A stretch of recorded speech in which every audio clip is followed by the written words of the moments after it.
قیام اللیل کے اوپر کوئی بھی بندہ دوسرے کو تنگ نہیں کرتا، لیکن قیام النہار ایسا ہے کہ جب آپ اللہ کے لیے گواہ بن کر کھڑے ہوتے ہیں، امر بالمعروف و نہی عن المنکر کرتے ہیں، تو بڑے بڑے آپ کے قریبی لوگ بھی آپ کی مخالفت کے لیے آمادہ ہو جاتے ہیں۔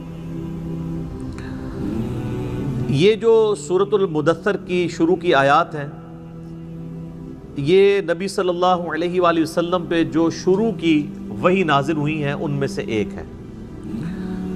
صحیح بخاری اور صحیح مسلم دونوں میں یہ حدیث موجود ہے کہ نبی صلی اللہ علیہ وآلہ وسلم پہ سب سے پہلی وحی نازل ہوئی تھی، اقرأ بسم ربک الذی خلق خلق الانسان من علق، سورۃ العلق کی ابتدائی 5 آیات۔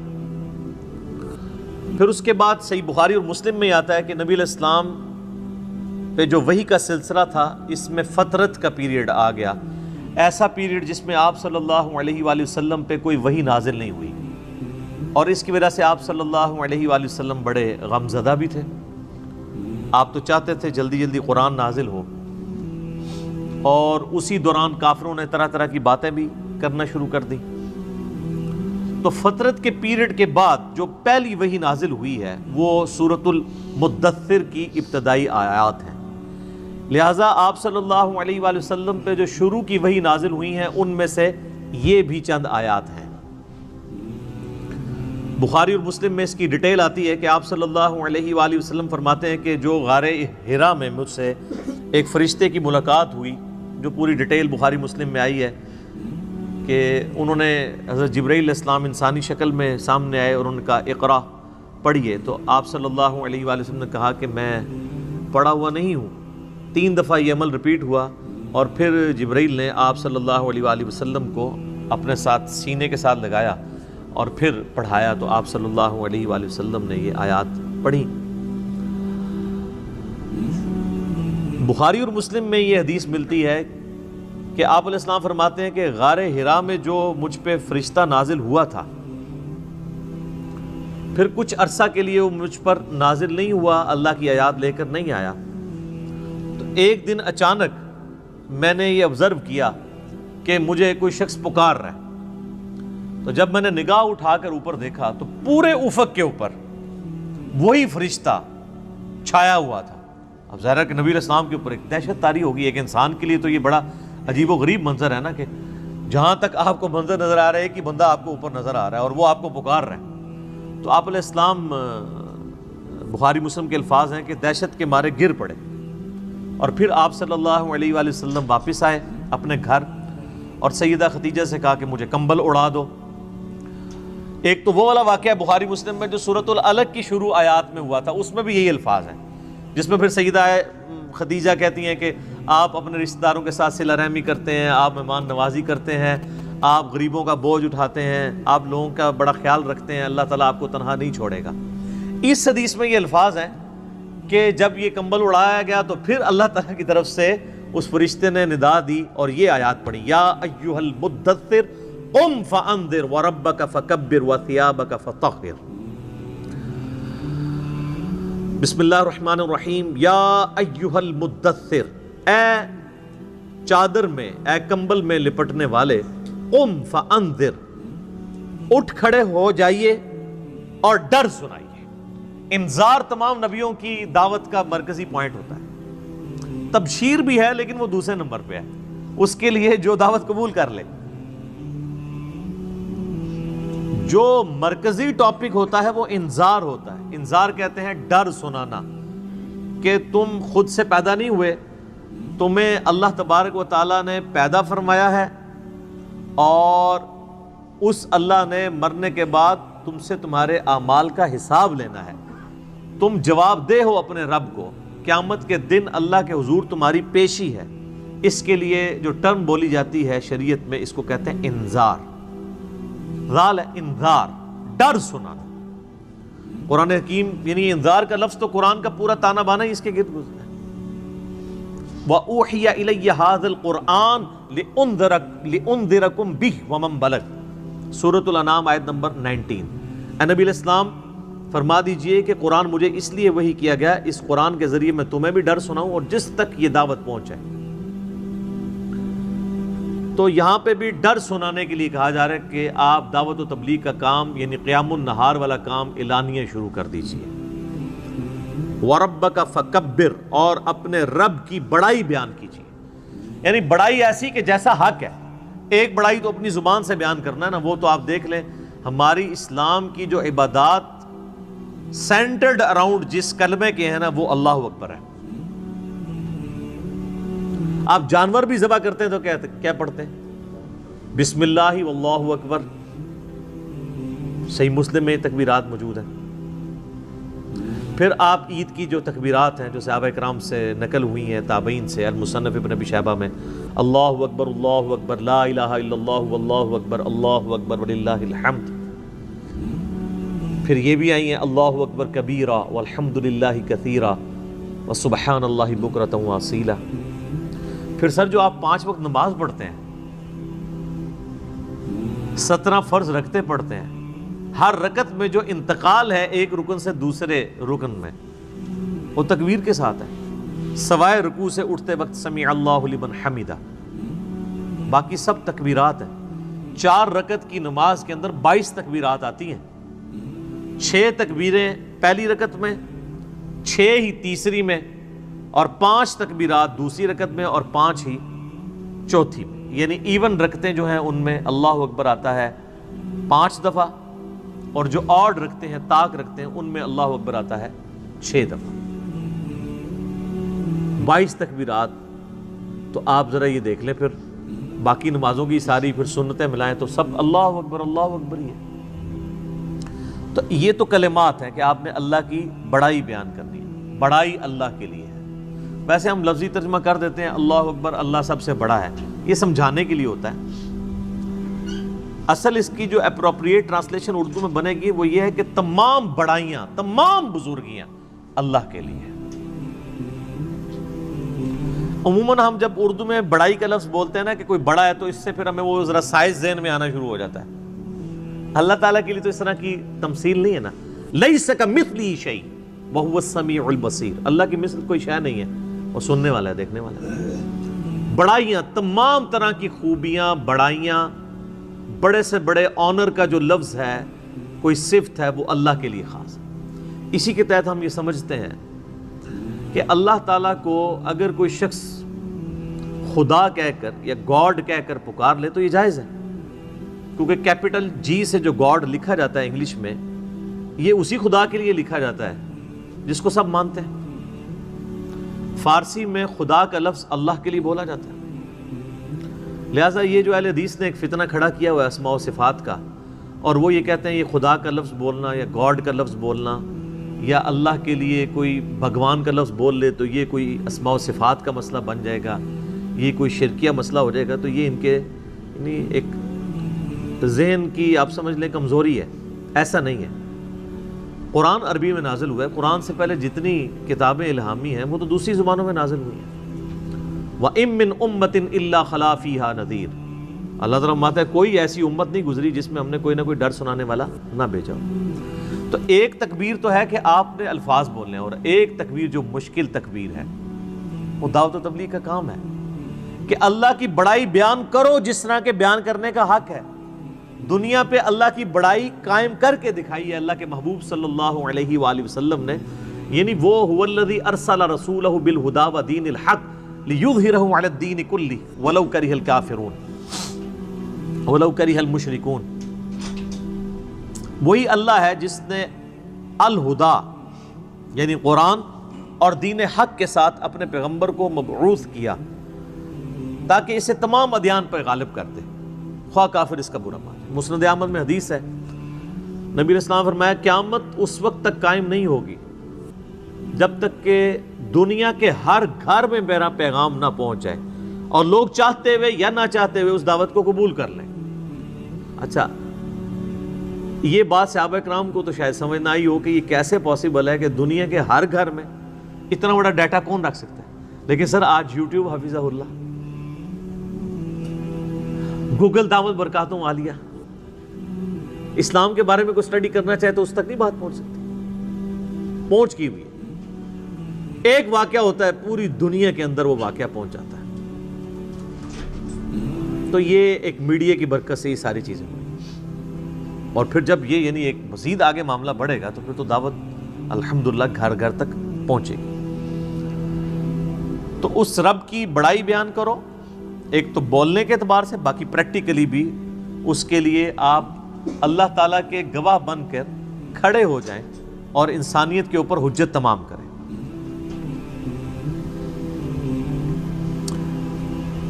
جامعہ ترمذی میں ایک حدیث موجود ہے، دلائل النبوہ امام بیہقی کی کتاب میں موجود ہے صحیح سند کے ساتھ، اور مشکات المصابیح کی 3 جلد کے اندر بھی آپ کو مل جائے گی.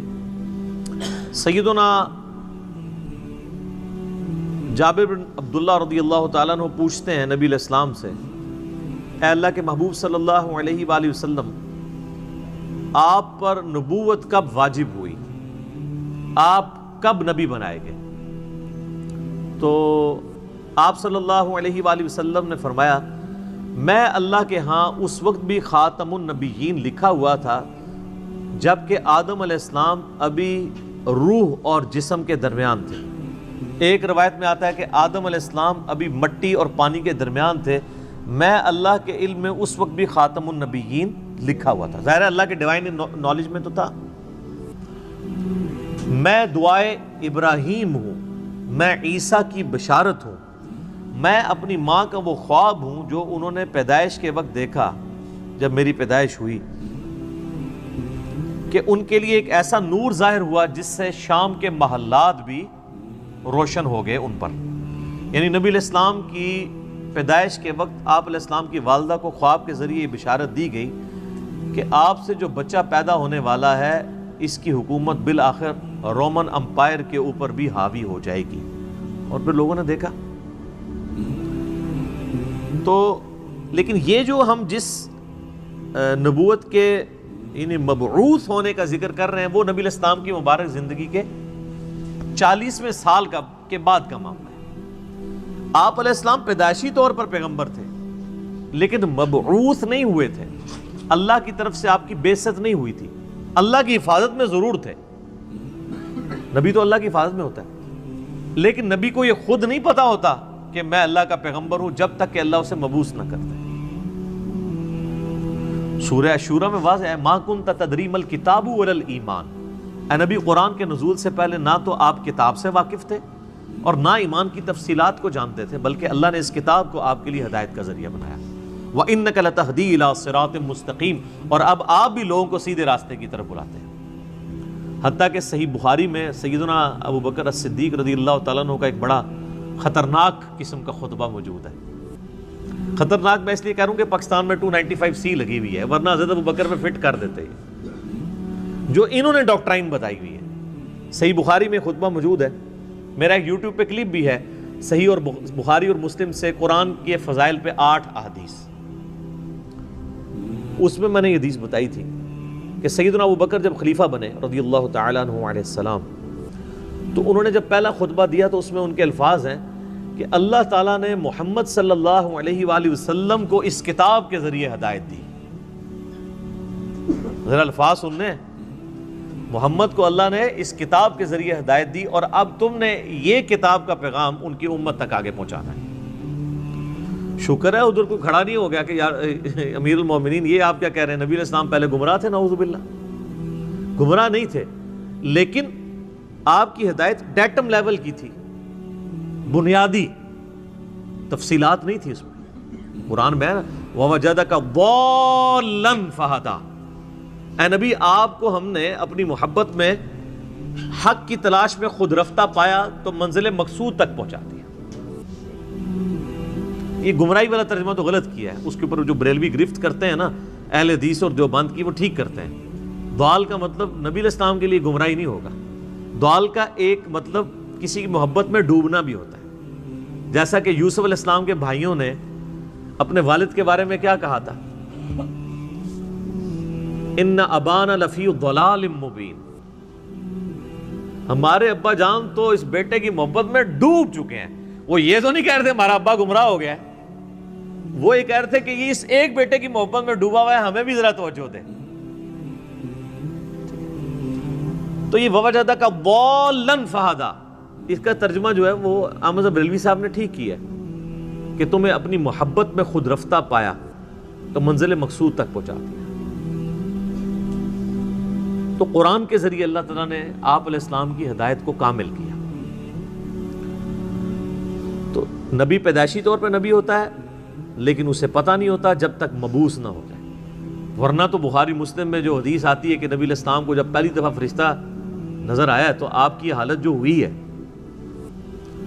مطلب آپ تو خوش ہو جاتے کہ میں 40 سال سے انتظار کر رہا تھا، شکر ہے تو آ گیا۔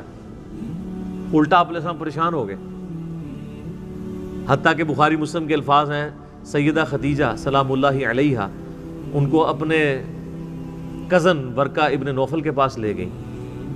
انہوں نے جب نبی علیہ السلام کی کنڈیشن سنی، وہ نابینا ہو چکے تھے، انہوں نے کہا یہ تو وہی لگتی ہے، وہی والی وہی جو موسیٰ علیہ السلام پہ نازل ہوئی تھی۔ تو پھر انہوں نے کہا کہ عنقریب آپ کی قوم آپ کو نکال دے گی یہاں سے۔ ہائے ہائے ہائے ہائے ہائے، نبی علیہ السلام نے کہا کہ میری قوم مجھے یہاں سے نکال دے گی، یہ تو مجھ سے بڑی محبت کرتے ہیں۔ انہوں نے کہا کہ یہ دعوت ہی ایسی ہے، آپ سے پہلے جس جس پیغمبر نے اپنی قوم میں یہ دعوت بلند کی ہے نا، اسے اس کی قوم نے نکال ہی دی ہے۔ کاش میں اس وقت تک زندہ رہا تو میں آپ علیہ السلام کی مدد کروں گا، ورنہ وہ پہلے ہی فوت ہو گئے۔ ویسے تو ان کو وہ اسی لیے ان کو ہم صحابی کے طور پہ نہیں گنتے ہیں، کیونکہ نبی علیہ السلام اس وقت تک صرف نبی بن کے مبعوث ہوئے تھے، رسول نہیں بنے تھے۔ اس وقت سورۃ العلق کی آیات نازل ہوئی تھی، رسول تب بنے جب یہ آیات نازل ہوئی ہیں کہ اب آپ کھڑے ہوں اور لوگوں کو دعوت و تبلیغ کا کام کریں۔ پہلے صرف یہ تھا کہ آپ کے اوپر وہ حقیقتیں آشکار ہوئی تھیں، اور 40ویں سال یہ معاملات شروع ہو گئے تھے۔ صحیح مسلم میں حدیث ہے کہ نبی علیہ السلام نے فرمایا کہ میں اس پتھر کو بھی پہچانتا ہوں جو بعثت سے پہلے مجھے سلام کیا کرتا تھا۔ تو آپ کو اشارے ملنے شروع ہو گئے تھے کہ آپ کے ساتھ کوئی ایکسٹرا آرڈنری معاملہ ہونے والا ہے، ورنہ آپ دیکھیں نا آپ گزر رہے ہو اور پتھر آپ کو سلام کر رہا ہو تو بندے کو ایک بار انہی چیزوں کا آئیڈیا ہونا شروع ہو جاتا ہے کہ کوئی میرے ساتھ ایکسٹرا آرڈنری۔ اور پھر آپ دیکھ لیں کہ آپ علیہ السلام پہ جب یہ سارے معاملات ہوئے ہیں نا، تو اللہ نے آپ کا دل کیسا مضبوط کیا ہے کہ ایک لمحے کے لیے بھی آپ کو یہ خیال نہیں آیا کہ میں کسی غلط راستے پہ چل رہا ہوں۔ ایکسپیرینس واقعی پہلا تھا، اس کی وجہ سے آپ پریشان ضرور ہوئے، لیکن آپ کا کانفیڈنس کبھی لوز نہیں ہوا کہ یہ کیا ہو رہا ہے، ایسا نہیں کبھی ہوا۔ وہ اللہ نے دل مضبوط کیا، اور یہ پیغمبر کے ساتھ غیبی تائید ہوتی ہے۔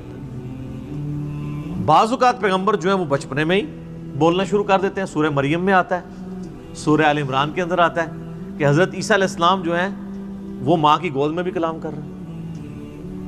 اللہ تعالیٰ چاہے تو، اور وہ کیا کہہ رہے ہیں کہ مجھے اللہ نے پیغمبر بنایا ہے، مجھے کتاب دی ہے اور مجھے مبارک بنایا ہے، اور میں اپنے ماں باپ، میں اپنی ماں کے ساتھ اس نے سلوک کرنے والا مجھے بنایا ہے۔ سلام ہو اس دن پر جس دن میں پیدا ہوا، جس دن میں مروں گا اور جس دن میں اٹھایا جاؤں گا۔ یہ ساری گفتگو وہ کر رہے ہیں ماں کی گود میں، ان کو اللہ نے اسی وقت مبعوث کر دیا۔ اکثر انبیاء کو اللہ تعالیٰ نے 40 سال کی عمر میں مبعوث کیا ہے، کیونکہ 40 سال کی عمر جو ہے نا یہ میچورٹی کی عمر ہے۔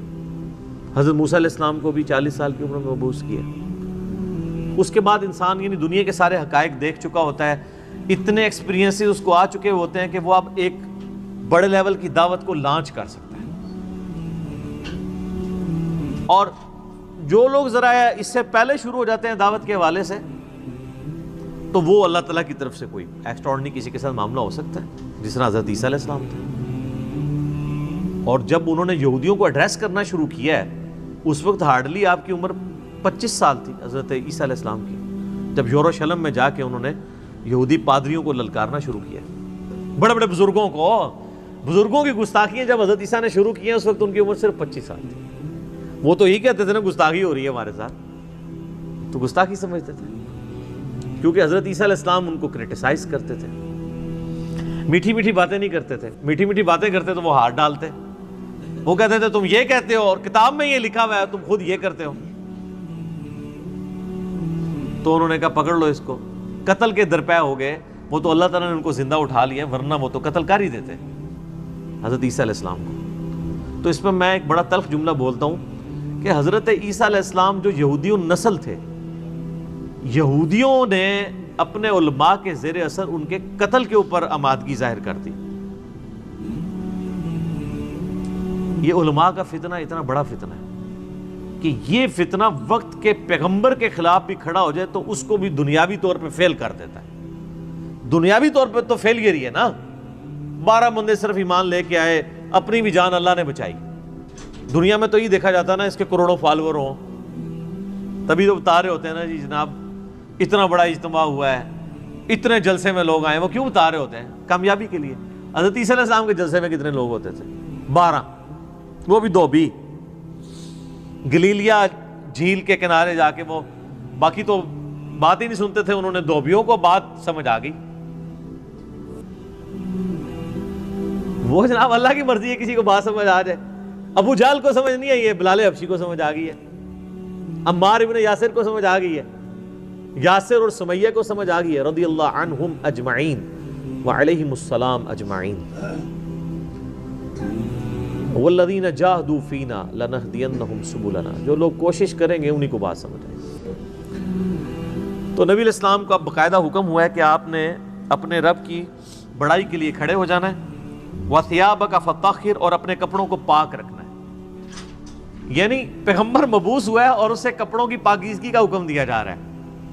اور صوفیاء کے ہاں جس نے سب سے زیادہ گندے کپڑے پہنے وہ اتنا بڑا بزرگ ہوتا ہے. Point to be noted.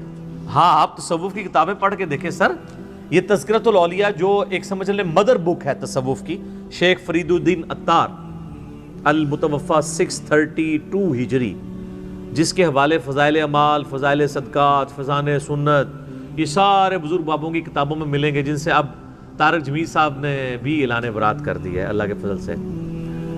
وہ سارے واقعات ادھر سے ہی چھاپے مارے ہوئے ہیں. اس میں آپ کو کئی بزرگوں کا ملے گا کہ ان کو جوئیں پڑی بھی ہوتی تھی, اگر کوئی جوں کی نیچے گرتی تھی وہ اٹھا کے پھر رکھ لیتے تھے اوپر, کہتے تھے میرے اللہ کی مہمان ہے. لوگ کہتے ہیں سبحان اللہ. اور بخاری مسلم میں موجود ہے ایک صحابی کے سر میں جوئیں پڑ گئی اور نبی علیہ السلام کے ساتھ انہوں نے احرام یعنی باندھا ہوا تھا. تو انہوں نے کہا یا رسول اللہ مجھے یہ تو جوئیں پڑ گئی ہیں, جوئیں تنگ کر رہی ہیں, تو مجھے اجازت دیں میں بال منڈوا دوں.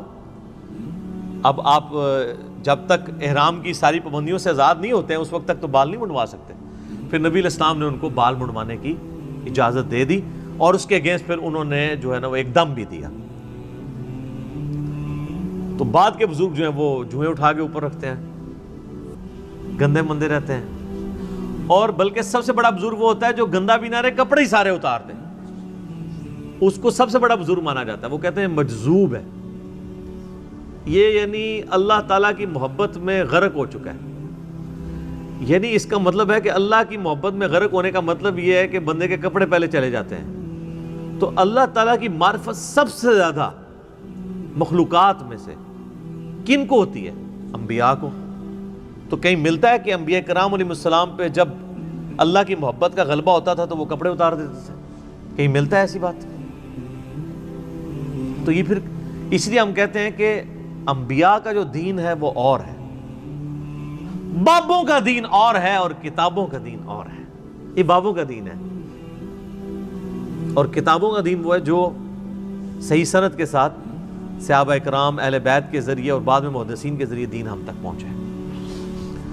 نبی علیہ السلام کو شروع کی وحی میں کہا جا رہا ہے کہ آپ نے اپنے کپڑوں کو پاک صاف رکھنا ہے, روحانی طور پہ بھی پاک رکھنا ہے. یعنی ایک اللہ تعالیٰ نے جیسا کہ سورۃ الاعراف میں آتا ہے نا کہ تقویٰ کا لباس سب سے بہتر لباس ہے, تو وہ یعنی آنکھوں کی پاکیزگی, ہاتھوں کی پاکیزگی, ایک تو فزیکل نجاست سے بھی اور روحانی طور پہ بھی, حرام کی طرف نگاہ نہ اٹھے, ہاتھ حرام کی طرف نہ بڑھے. تو فزیکل نجاست بھی ختم کرنی ہے اور انٹلیکچوئل نجاست بھی ختم کرنی ہے. اور کیا کرنا ہے؟ وَالرُّجْزَ فَاهْجُرْ, اور بتوں سے بھی آپ نے دور رہنا ہے. آپ علیہ السلام پیدائشی طور پہ ہی بتوں سے ہمیشہ دور رہے. اب اسٹرکٹلی آ رہا ہے کہ اس چیز کو آپ نے اب پریکٹس کرنا ہے. وَلَا تَمْنُن تَسْتَكْثِرْ, اور کسی پر احسان نہ کیجئے زیادہ لینے کی نیت سے. یعنی کسی کے ساتھ اگر آپ نیکی کر رہے ہیں تو دماغ میں یہ نہ رکھیں کہ میں اس کے ساتھ نیکی کر رہا ہوں تو یہ بدلے میں میرے ساتھ کرے گا. بے لوث ہو کے کریں, ایثار کے جذبے کے تحت. وَلِرَبِّكَ فَاصْبِرْ, ہائے ہائے یہ ہے بات. اپنے رب کے لیے صبر پھر اختیار کیجیے. یعنی آپ کو بتایا جا رہا ہے کہ اب یہ معاملہ کوئی اتنا آسان نہیں ہونے والا.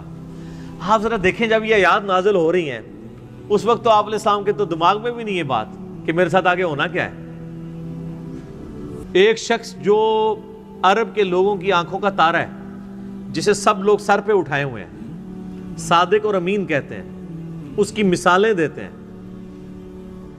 اس کے فیصلوں کا احترام کرتے ہیں, اور وہ اس خاندان سے ہے جو خانہ کعبے کا متولی بھی ہے. انہوں نے زیادہ سے زیادہ کیا سوچا ہوگا میرے ساتھ کیا کر لیں گے؟ زیادہ زیادہ مسجد میں آنے پہ پابندی لگا دیں گے نا. شہر بدر کر دینا, قتل کے فتوے جاری کر دینا, یہ تو نبی علیہ السلام نے سوچا بھی نہیں تھا کبھی. اب یہ جب یہ آیات نازل ہو رہی ہیں کہ آپ نے صبر کا دامن نہیں چھوڑنا, اللہ کو تو پتہ ہے نا میں نے کرنا کیا ہے اپنے نبی کے ساتھ. ظاہر ہے وہ تو اللہ تعالیٰ فرماتا ہے کہ ہم نے قرآن پاک میں مضمون کئی جگہ ہے کہ ہم نے تمام نبیوں کے مخالفین جن و انس میں سے اٹھائے ہیں. اللہ تعالیٰ کہتے ہیں ہم نے اٹھائے ہیں. مراد یہ کہ جب اٹھتے ہیں تو ہم انہیں اٹھنا دیتے ہیں تاکہ یہ کشاکش ہوگی تو پھر حق اور باطل کی کشاکش کے بعد پھر سچائی کی چاشنی فیل ہوتی ہے نا. اگر پیاس ہی نہ ہو تو ٹھنڈے پانی کی قدر کیا آئے گی؟ تو اللہ تبارک و تعالیٰ نے اپنے نبی کو بھی ان آزمائشوں سے گزارا ہے. انڈیویجول آپ علیہ السلام پہ بھی بہت آزمائشیں آئی ہیں اور اجتماعی طور پہ صحابہ اور اہل بیت پہ بھی آئی ہیں. لیکن جب یہ آیات نازل ہو رہی ہیں تو اب آپ یہ سمجھ لیں کہ یہ ابھی آپ علیہ السلام کے یعنی جو بخاری مسلم میں آتا ہے کہ آپ کے پیٹھ کے اوپر اوجڑی رکھی گئی اور آپ اٹھ نہیں سکے, یہ واقعہ نہیں ہوا. آپ کے گلے کے اندر صحیح بخاری مسلم میں آتا ہے کہ وہ ڈالا گیا کپڑا اور اتنی زور سے دبایا گیا کہ قریب تھا کہ آنکھیں ابل آتی. یہ اب واقعہ نہیں ہوا. طائف کا واقعہ نہیں ہوا کہ جس میں پتھر اتنے مارے گئے کہ مبارک خون سے جوتیاں بھی بھر گئیں. یہ واقعہ نہیں ہوا.